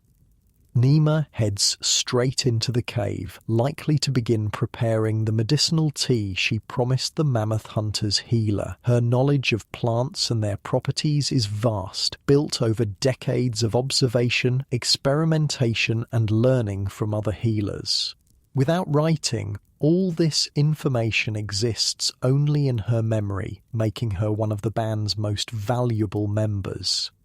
Inside the cave, you find her already sorting through her medicine bundles, small packages of dried plants, fungi, minerals, and animal parts, each with specific healing properties. She selects several types of bark and a few dried berries, then begins grinding them together using a smooth riverstone as a mortar and a smaller stone as a pestle. What is dream bark tea, you ask, watching her work. For fever dreams, she explains, not looking up from her grinding. When sickness makes the mind wander and see things not there, she indicates one of the bark types. This cools the blood, this other brings gentle sleep. It's fascinating to watch her work. Modern medicine, with its understanding of molecules and biochemistry, would recognize that some of these plant compounds contain genuine medicinal properties. Salicylates, similar to aspirin, natural antibiotics, anti-inflammatory agents. Nima doesn't understand the chemistry, but she knows what works through generations of careful observation. As evening approaches, the band gathers by the fire outside the cave. The weather remains mild enough to enjoy the open air, a welcome change after days confined by bitter cold. Ren has decided that tonight is the time to begin preparations for the mammoth hunt, as there's much to be ready.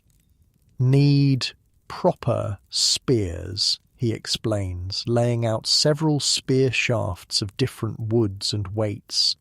Mammoth hide is thick. Regular hunting spears break too easily. Under his direction, you begin to modify your existing weapons. The stone points must be larger, the binding between point and shaft reinforced with extra layers of sinew and resin. The shaft itself needs to be the right balance of flexibility and strength, rigid enough to penetrate deep on impact, but with enough give to absorb some of the massive shock without shattering. It's precise technical work that draws on generations of accumulated knowledge. No one alive today invented these methods. They've been passed down, refined, adapted through countless hunts. Each band contributes their specialized expertise to the communal hunt. The mammoth hunters with their split-point ivory spears, your band with your finely napped stone points, other bands with their own innovations.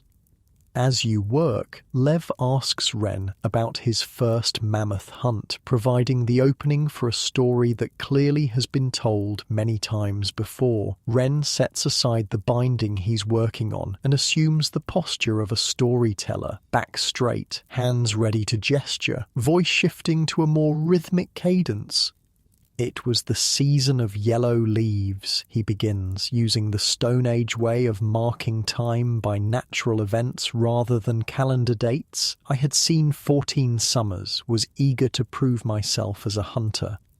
The familiar story unfolds, how the young wren joined a massive hunt involving 6 different bands, how he was assigned to the dangerous runner position, tasked with darting in to spear the mammoth's leg tendons while others distracted the great beast from the front.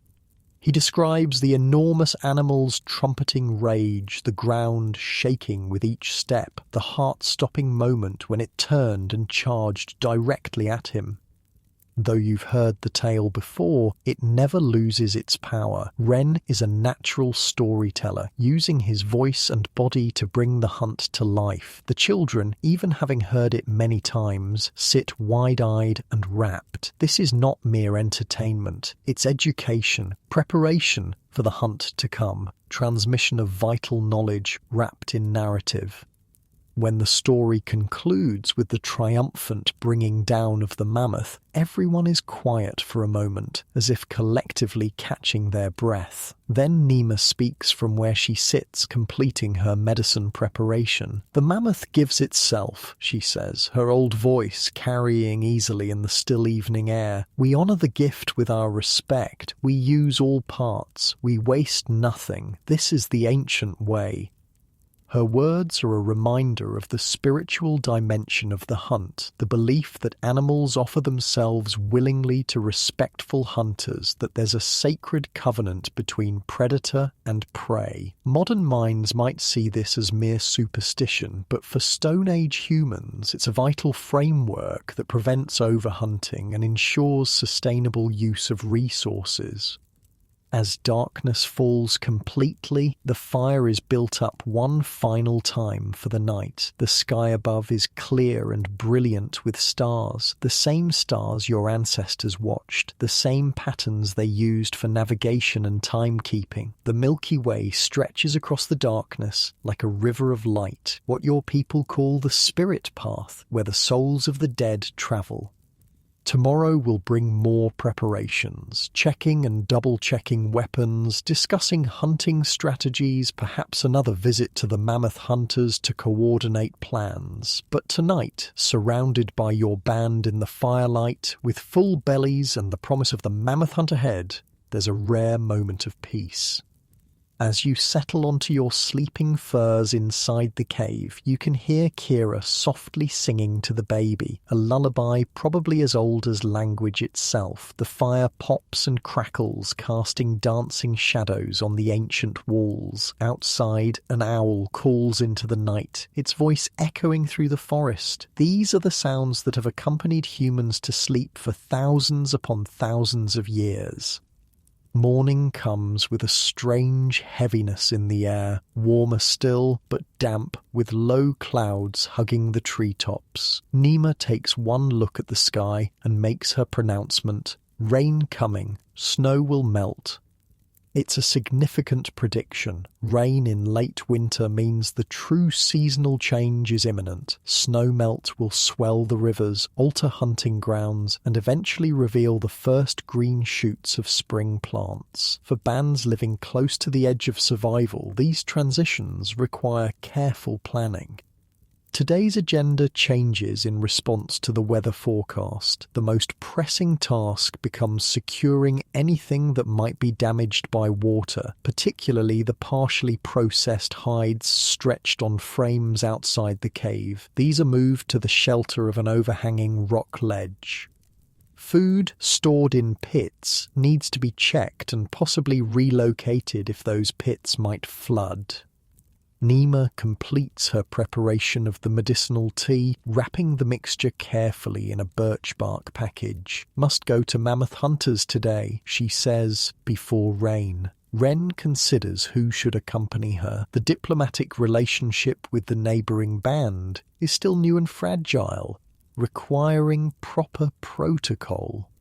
"I will go," he decides, then looks at you. "And you too." Kira and Lev stay to prepare hunting tools.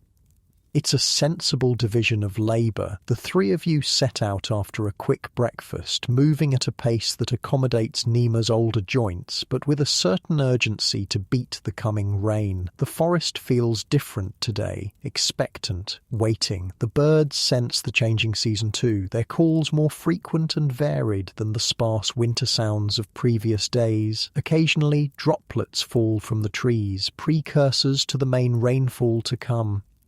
When you reach the mammoth hunters' camp, you find it bustling with activity. Like your own band, they're preparing for the coming rain, securing items and adjusting shelter coverings. Coda greets you with less formality than yesterday, a sign that relations are normalizing. "Brought medicine," Nima says directly, presenting the package to the band's healer, a middle-aged woman with intricate tattoos running down her forearms marking her special status. The healer accepts the gift with evident gratitude, then leads Nima toward one of the smaller huts. The two women duck inside, leaving you and Ren with Coda. "Come," the mammoth hunter's leader says, gesturing toward the central fire. "Show you hunt plan." This is what Ren had hoped for, a chance to discuss the mammoth hunt strategy in detail. At the fire, Coda has created a simple map on the ground, using sticks to represent the landscape features, small stones for the mammoth herd, and bone pieces for the different hunting bands. "Valley here," he explains, pointing to a depression between two stick ridges. "Mammoths follow river through valley, narrow at this end." He indicates a constriction in his model. The hunting strategy begins to take shape through his explanation. 4 bands will position themselves at the valley's narrow end. 2 more bands, including yours, will circle behind the herd and drive them forward with noise, fire, and strategic spear throws aimed not to kill, but to direct movement. It's a sophisticated plan that requires precise timing and coordination. If executed correctly, it will funnel the mammoths into the narrowest part of the valley, where the waiting hunters have the best chance of bringing down several animals with minimal risk. "How many mammoths in herd?" Ren asks, always practical.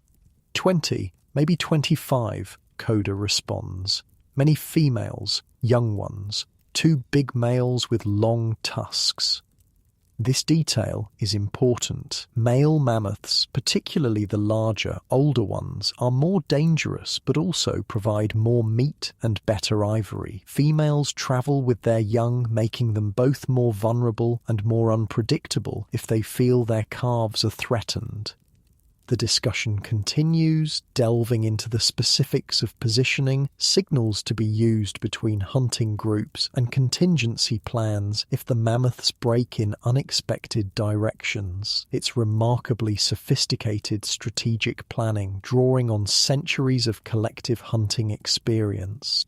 While the men talk, you notice activity around the camp that reveals more about the mammoth hunters' culture. Several women work at scraping large hides, mammoth skin from previous hunts. To judge by the enormous size, the thickness of the hide requires specialized tools, including scrapers made from mammoth leg bones with sharp stone flakes inserted along the edge. Children dart between the huts, engaged in what appears to be a game, but serves as training for future hunts. They take turns playing mammoth and hunters, practicing encirclement tactics and coordination through play. It's learning disguised as fun, ensuring the next generation absorbs crucial survival skills. Your observations are interrupted when Nima emerges from the healer's hut, her expression satisfied. The mammoth hunter's healer follows, carrying a small child about 3 years old. The improvement in the child is visible, whereas yesterday, according to Nima's later description, the little girl had been feverish and listless. Today she's alert, her eyes bright, though her face still thin from illness. The child's mother approaches Nima and presses something into her hands, a small carved figurine of a woman with exaggerated features. It's a fertility symbol, valuable both spiritually and artistically. Nima accepts it with appropriate ceremony, tucking it carefully into her medicine pouch. This exchange cements the growing alliance between your band and the mammoth hunters. Medicine shared, knowledge exchanged, and now a valued artifact gifted. These are the bonds that help ensure mutual support in the unpredictable world of the Stone Age. With the diplomatic and planning mission complete, your small group prepares to return to your cave. The first real raindrops are beginning to fall as you say your farewells, promising to meet again in 6 days for the final hunt preparations. The walk back through the forest is wet and increasingly uncomfortable. The rain falls steadily now, soaking through your fur clothing despite its natural water resistance. By the time you reach the cave, you're all thoroughly drenched and chilled. Inside, the fire has been built up to a welcoming blaze. Kira has prepared hot bone broth, which you gratefully accept in birch bark containers. The simple liquid warms you from inside, its rich flavour and high fat content exactly what your body needs after the cold soaking. While you were gone, the others have been productive. Lev proudly shows off his work. 3 hunting spears modified to Ren's specifications for mammoth hunting, their points larger and binding reinforced. Tam and Kira have prepared travel food, strips of meat mixed with rendered fat and dried berries, pounded into a compact, energy-dense form that will sustain hunters during the expedition. As the day progresses into evening, the rain continues unabated. The sound of water dripping at the cave entrance creates a rhythmic backdrop to your activities. Occasionally, a stronger gust of wind drives rain deeper into the entrance, causing a momentary sizzle as droplets hit the fire. The weather confines everyone to the cave, creating an opportunity for activities often neglected during the constant pressure of food acquisition. Tam takes advantage of the enforced indoor time to work on a special project, decorating a baby carrier made from bent wood and leather. She uses bone needles of her own making to punch tiny holes along the leather edges, then threads sinew cord through in complex patterns. With natural pigments, red ochre, charcoal black, yellow clay, she adds simple geometric designs. The carrier is both functional and beautiful, an expression of human creativity that transcends mere survival.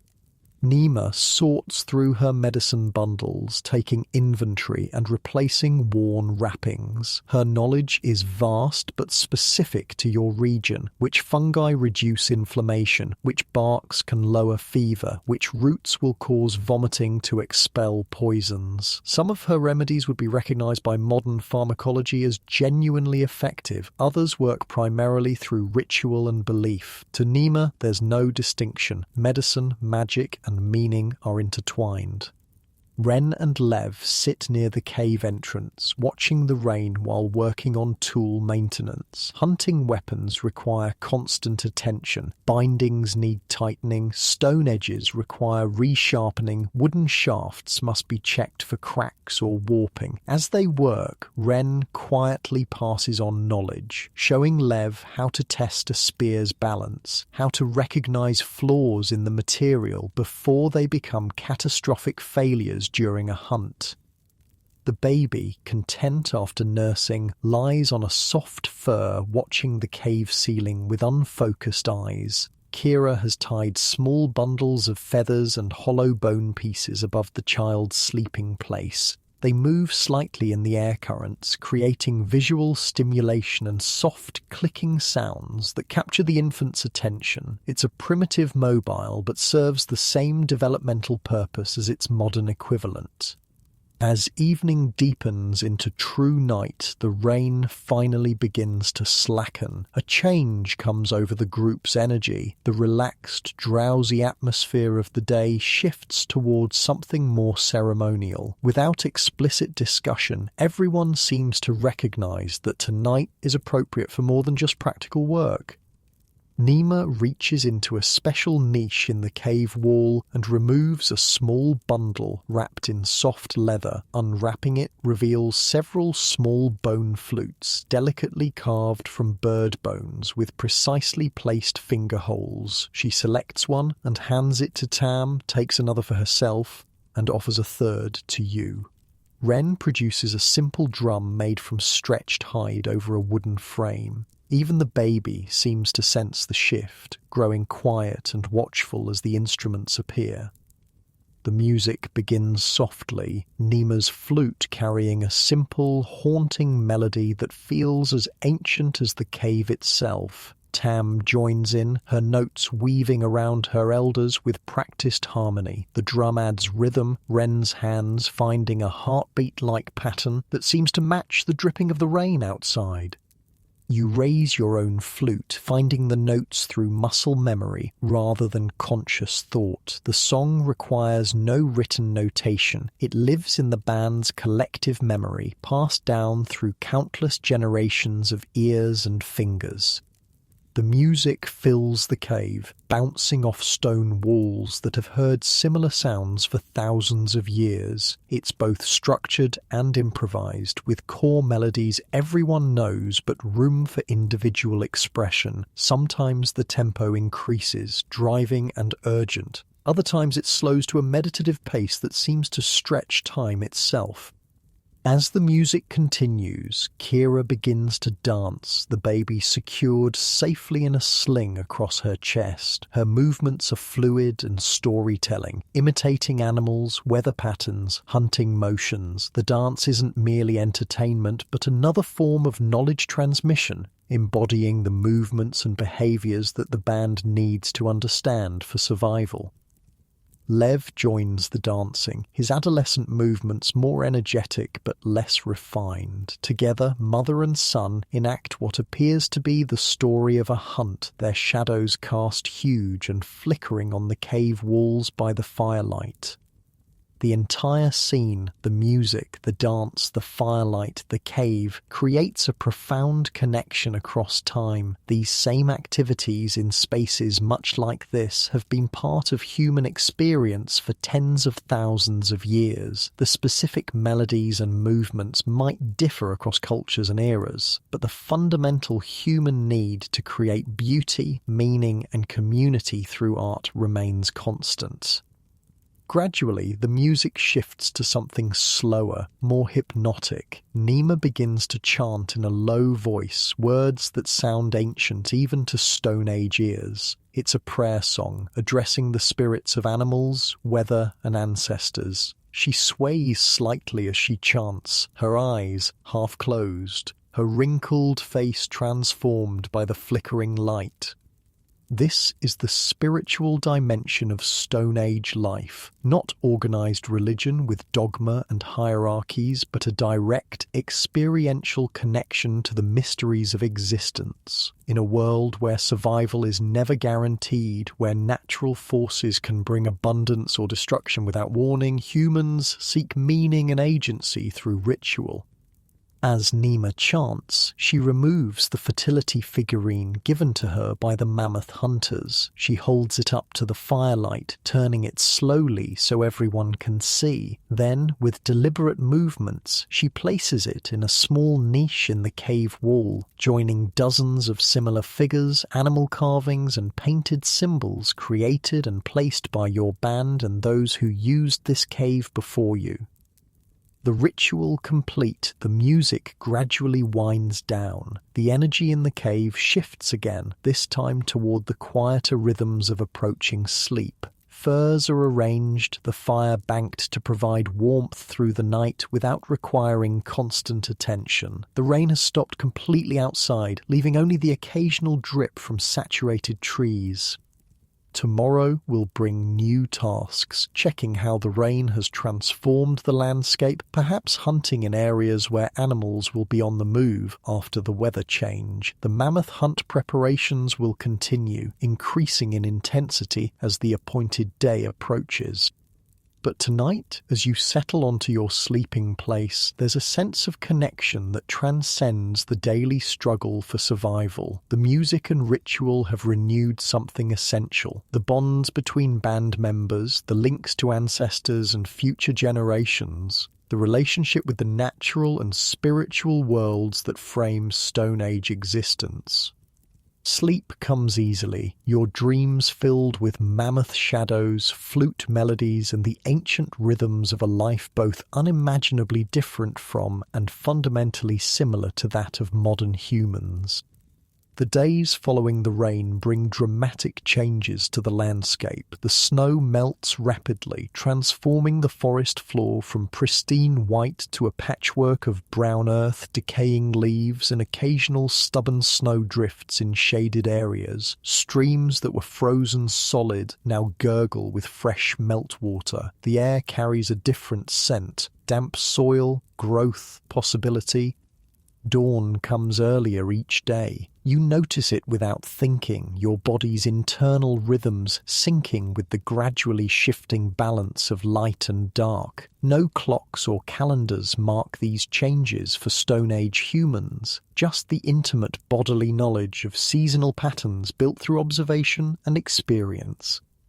With 5 days remaining before the mammoth hunt, your band settles into a rhythm of preparation and resource gathering. The changing conditions create new opportunities. Ren and Lev discover a beaver dam on a newly thawed stream and set snares nearby. Beaver fur is valued for its waterproof qualities, the meat is rich and fatty, and the distinctive incisors make excellent carving tools. Tam spots the season's first returning birds, small, quick creatures that feed on emerging insects. She fashions a lightweight throwing stick and manages to bring down 2 of them. Though small, the birds provide welcome variety to the band's diet. Their meat, a different flavour and texture from the monotonous winter fare. Kira, always thinking ahead, begins gathering birch bark from trees damaged by winter storms. The material is waterproof, flexible, and perfect for creating containers that will be needed for carrying water and storing food during the upcoming mammoth hunt expedition. Inside the cave, Nima works on what might be her most important contribution to the hunt: protective amulets. Using small scraps of leather, she creates pouches filled with special combinations of herbs, minerals, and animal parts. Each is decorated with simple marks made with earth pigments, symbols whose meanings have been passed down through countless generations. For safe hunting, she explains as she hands you one of the completed amulets. Wear around neck, keep mammoth spirit from becoming angry. You accept it with appropriate reverence. Modern minds might dismiss such items as superstition, but in the Stone Age, the line between practical action and spiritual protection is non-existent. The amulet is simultaneously religious object, psychological comfort, and social bond. Wearing it connects you to the band's collective strength and wisdom. The afternoon brings a new task. With the ground softening from the melt, it's the perfect time to dig for certain routes that were inaccessible during the frozen months. The entire band participates, spreading out along the forest edge where specific plants are known to grow. The digging tools are simple but effective: sharpened sticks hardened in fire, bone scoops for clearing soil, stone scrapers for cleaning the harvested roots. Everyone works steadily, their movements efficient from years of practice. Even the youngest members have roles. Tam supervises the baby, secured in its decorated carrier hanging from a tree branch while gathering smaller roots that require less digging. These roots, some resembling modern turnips, others more like thin, tangled carrots, are starchy staples that will provide energy for the upcoming hunt. Some will be eaten immediately, others dried and pounded into flour-like powder for storage. They're not delicious by modern standards. Fibrous, somewhat bitter, requiring considerable chewing, but they're reliable calories at a time when the band needs them most. As you dig, your fingers occasionally encounter other treasures: earthworms that will be used as fishing bait, small crystals that Nima collects for her medicine pouch, clay deposits that can be gathered for pottery and pigments. Nothing goes unnoticed or unused. The work creates a natural opportunity for conversation, the kind of casual knowledge sharing that forms the foundation of Stone Age education. Nima identifies different plants emerging from the softening soil, pointing out which are edible, which medicinal, which poisonous. Wren spots animal tracks in the mud and explains what they reveal about the creature's size, speed, and purpose. "Deer walking slow," he says, indicating a set of sharp hoof prints. "Not running from anything. Good sign." It's a simple observation, but contains layers of useful information. Prey animals are returning to the area, they're not currently stressed by predator pressure, and hunting opportunities will likely improve in the coming days. By late afternoon, the root gathering is complete. Everyone returns to the cave laden with their findings, tired but satisfied with the day's productivity. The changing season is bringing renewed energy to the band, a gradual shift from winter's conservation mode to spring's more active patterns. Evening brings another important preparation for the mammoth hunt: storytelling. After the meal, when the fire burns low and shadows lengthen against the cave walls, Nima takes on her role as the band's memory keeper. The elders of participating bands always share mammoth hunting stories before a major expedition, ensuring that all hunters, especially younger ones, understand the techniques, dangers, and protocols. "Long ago," she begins, her voice taking on a rhythmic quality that signals formal storytelling. "When my mother's mother was a young woman, there came a great hunt at the place of 2 rivers. What follows is a detailed account of a mammoth hunt from perhaps 50 years earlier. Nima describes the specific strategy used, how the hunters positioned themselves, which approaches worked and which failed. She recounts how one hunter was killed when a wounded mammoth charged unexpectedly, and how the bands adapted their tactics afterward. Though she wasn't present for these events, her telling contains vivid details: the sound of mammoth feet on frozen ground, the smell of their dung, the taste of liver eaten fresh from the kill. These sensory elements make the story memorable, helping it stick in the minds of listeners who might need to recall critical details during the actual hunt. The story isn't just practical instruction, though. Woven throughout are elements of the band's spiritual beliefs: how the mammoth spirits must be respected, which rituals ensure a successful hunt, what offerings should be made afterward. Again, the practical and spiritual aspects of Stone Age life are inseparable, each reinforcing the other. As Nima's story winds down, Wren picks up the narrative thread, contributing a more recent experience from a hunt he participated in as a young man. His telling is different, more focused on action, with expansive gestures mimicking spear throws and charging beasts. The dual narratives provide complementary perspectives, ensuring comprehensive knowledge transfer. You notice that Lev is especially attentive during these stories. The upcoming hunt will be his first encounter with mammoths, and a successful performance could mark his full transition to adult hunter status. He asks several questions about spear placement and escape tactics, his usual teenage bravado tempered by appropriate caution. Night settles fully around the cave. Outside, a nearly full moon illuminates the landscape, casting silver light on the patches of remaining snow. The sounds of the forest have changed with the season. Fewer wolf howls, more owl calls, and the occasional splash from the stream where nocturnal creatures drink. Inside, the fire burns down to glowing embers that provide gentle warmth without the active flames needed on colder nights. The band begins to settle for sleep, arranging furs and finding comfortable positions on the cave floor. There's a peaceful quality to this nightly routine. Bodies finding their accustomed places, quiet murmurs as final thoughts are shared, the collective slowing of breath as consciousness fades. Sleep doesn't come immediately for you, though. Your mind is active with thoughts of the upcoming hunt, mentally rehearsing movements and scenarios based on the stories shared earlier. This kind of visualization is a natural human behavior, as relevant in the Stone Age as it is for modern athletes or performers preparing for important events.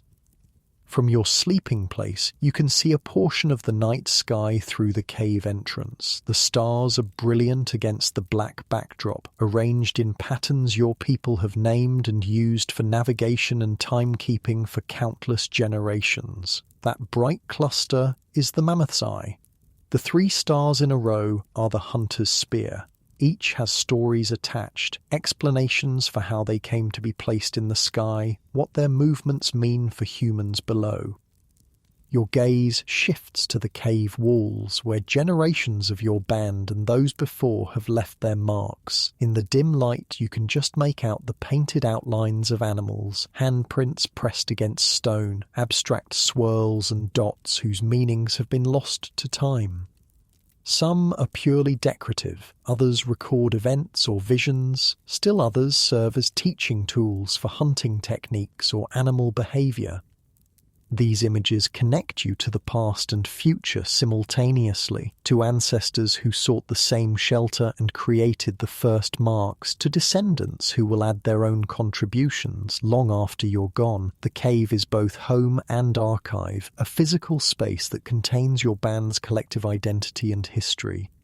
As your thoughts drift, you become aware of the sleeping bodies around you, Nima's soft, elderly snoring, the baby's quick, light breaths, Ren's deeper, slower rhythm. These are the people who form your world, your entire social universe. In the Stone Age, the band is everything. Family, school, government, religious institution, economic unit, all wrapped into one small, interdependent group.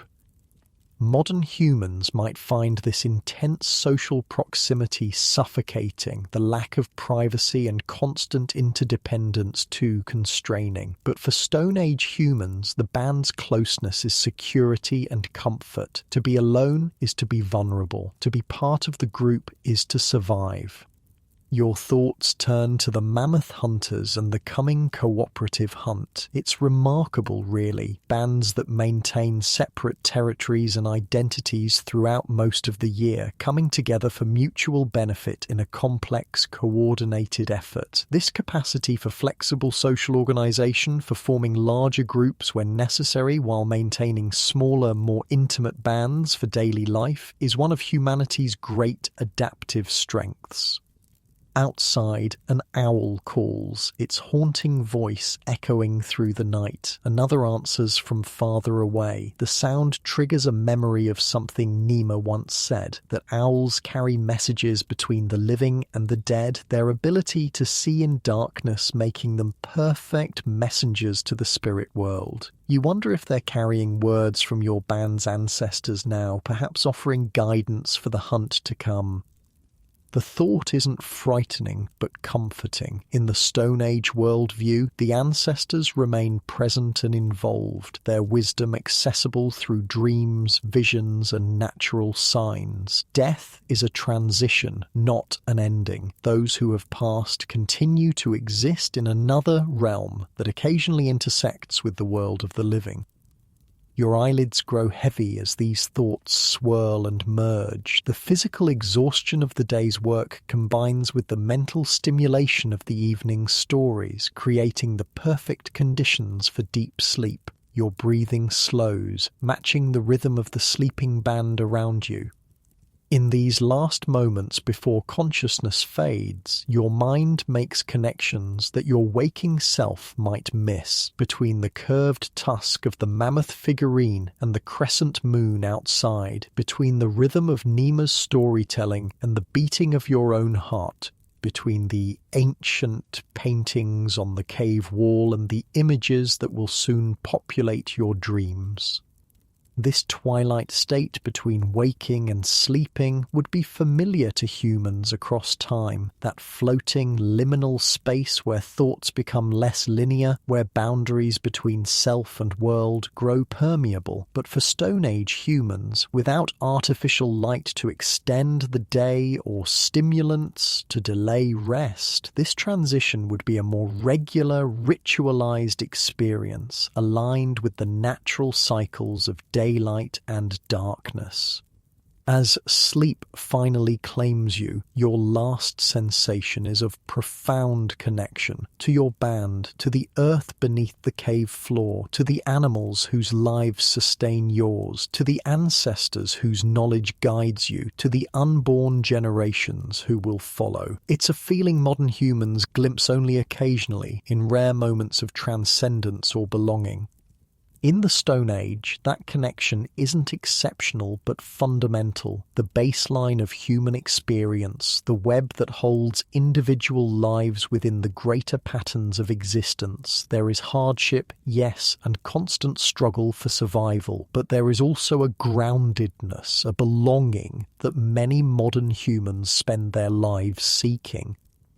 The hunt will come with all its danger and promise. The seasons will turn, bringing new challenges and opportunities. Babies will be born, elders will pass on, and the great wheel of life will continue its eternal rotation. Your small band will play its part in the vast, complex dance of existence, adding its unique thread to the tapestry of human history. For now, though, there is just this moment, the warm furs against your skin, the soft breathing of your band, the gentle glow of embers, the ancient stone sheltering you from the night. Your body relaxes completely, surrendering to sleep's embrace. Your mind, so active with planning and remembering throughout the day, finally grows quiet. And with that quieting comes peace. Not the peace of perfect safety or abundance, which Stone Age humans rarely knew, but the deeper peace of living in harmony with natural rhythms, of knowing your place in the greater order, of being fully present in your existence. As you drift into dreams, perhaps of mammoth hunts or starry skies or roots pushing through softening earth, your experience mirrors that of countless humans across the millennia, different in countless details, yet fundamentally the same in its humanity. And as your own eyelids grow heavy, as you sink deeper into your comfortable bed, so unlike the cave floor of your Stone Age companions, perhaps you carry a small spark of connection to those ancient ancestors, a reminder that beneath the vast differences in our daily lives, we share the same essential humanity, the same capacity for struggle and joy, fear and courage, isolation and belonging. Sleep well, and may your dreams be as rich as those of your Stone Age counterparts, filled with the ancient wisdom that still lives somewhere deep in your modern mind.